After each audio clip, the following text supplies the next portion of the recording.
Great to be able to join you here on, Toronto Global. As a former Minister of Economic Development, Job Creation and Trade, I had a great opportunity a couple of years ago to work closely with Toronto Global. So it's a pleasure to be able to join you for your forum here today and share some remarks about the exciting future of our nuclear industry here in Ontario, across Canada, and around the world. It is an exciting time to be the Minister of Energy for sure. I want to thank the organizers of the Toronto Global Forum for inviting me to participate and get the message out.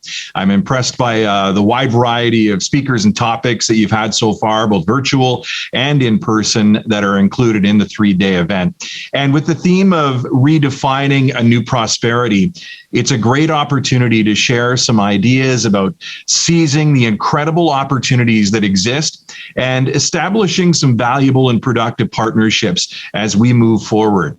Here in Ontario, redefining a new prosperity is going to involve our world-class nuclear industry and the cutting-edge technologies that are emerging from it.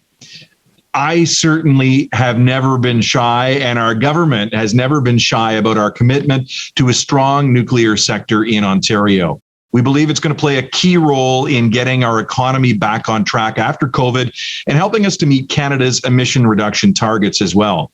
Ontario relies on nuclear power as the backbone of our electricity system. It really is the workhorse here in Ontario, providing about 60% of the province's power and providing a reliable, competitively priced and emissions-free source of electricity, which is so important.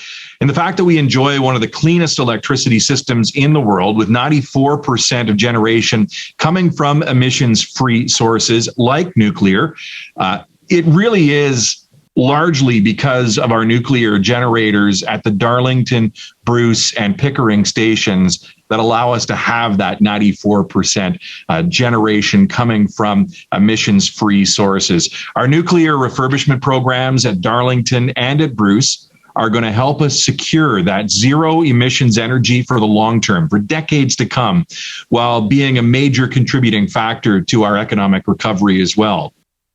So with Darlington's refurbishment, we're expecting $90 billion to be added to our GDP. We're also estimating a boost to employment by 14,200 jobs annually. I saw the impact just last week. I was in Peterborough, Ontario, not far from Toronto, and there was an exciting announcement there with Ontario Power Generation, of course, which operates the Darlington and Pickering stations. And the announcement was a partnership with OPG and BWXT Technologies. They've signed a $50 million contract to support the refurbishment of the Darlington nuclear generating station. This partnership is going to help replace the station's fueling machine heads. It's going to create good local jobs and secure Ontario's continued prominence as a world leader in nuclear energy. And at Bruce Power, the refurbishments there, they call it a major component replacement. They're expected to generate $4 billion in economic benefits annually and increase employment by 22,000 jobs per year. I had the opportunity to visit their announcement of a new site generation peak of 6,550 megawatts, 6,550 megawatts, the largest nuclear power plant in the world. And this increase in power allows them to power an additional 250,000 Ontario homes and businesses. Extending the life of these nuclear stations is going to enable us to benefit from reliable, emissions-free, affordable energy, as I mentioned, for decades to come. And it's vitally important. 250,000 is good for global competitiveness and our quality of life. But beyond these more well-recognized outcomes, these refurbishments will also secure a long-term supply of life-saving medical isotopes for the diagnosis and treatment of diseases, not just here in Ontario and in Canada, but around the world, and also the sterilization of medical equipment. And I'm really proud to say that reactors at Pickering and Bruce produce a majority of the world's supply of cobalt-60. This isotope is particularly crucial for treating various types of cancers and brain tumors around the world, as well as for the sterilization of medical equipment. More than 40% of all single-use medical devices produced globally are sterilized with cobalt-60. And cobalt-60 has always been vitally important. COVID's made the need for sterile medical equipment and supplies more critical than ever. And recently, Darlington announced progress towards the production of molybdenum-99, otherwise known as Moly-99. It's easier to say that way. It's another critical medical isotope.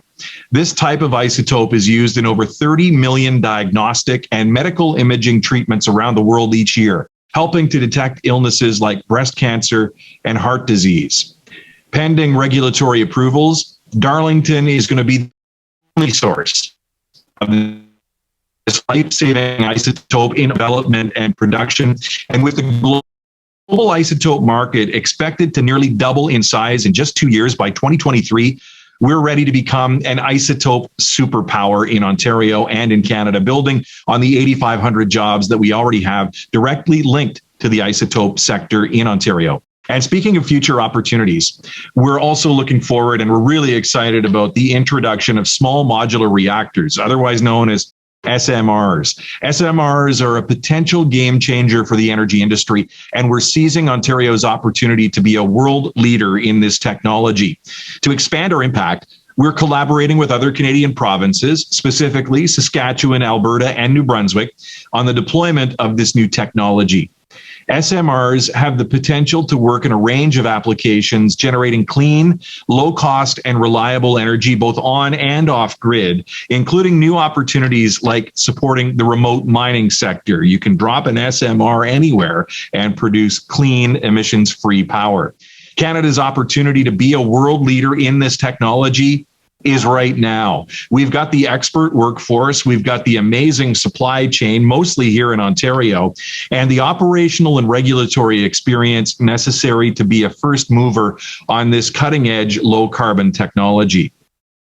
As a government, we're committed to finding solutions that not only support Ontario's economy, but that also help to encourage future growth, competitiveness, and prosperity. And I believe Ontario's nuclear industry provides a real opportunity for Canada to continue its global leadership in nuclear technology and innovation, as well meeting our 2030 climate targets that have been set out.